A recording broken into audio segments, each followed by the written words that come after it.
காலையில சாப்பிடாம விரதத்தோட போனேன்னா என்னமோ தெரியல, இன்னைக்குன்னு பார்த்து பசி உயிர் போகுது. ரேவதி அத்தைக்கு வேற கையில அடிபட்டுருச்சு. வீட்டுக்கு போய் சமைச்சு சாப்பிடணும்னு சாமியை கும்பிட்டுட்டு வேக வேகமா வீட்டுக்கு வரேன். என்னத்த எல்லாம் சமைச்சு ரெடியா இருக்கு. ஏன் அத்தை, நீங்க சமைச்சீங்களா? நான் வரதுக்கு முன்னாடி ஏன் சமைச்சு சிரமப்படுறீங்க? நான் செஞ்சிருப்பேன்ல.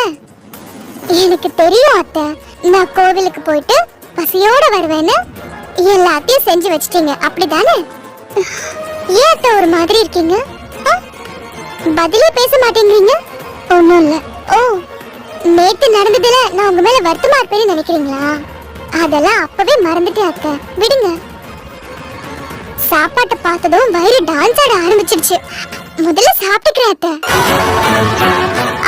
ஐயோ அத்தை, மறந்தே போயிட்டேன் பாருங்க.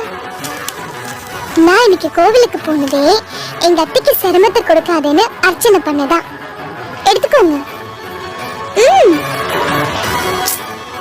அட என்ன அத்தை நீங்க, காட்டுங்க. அத்தை, நான் முதல்ல சாப்பிடுறேன் அத்தை.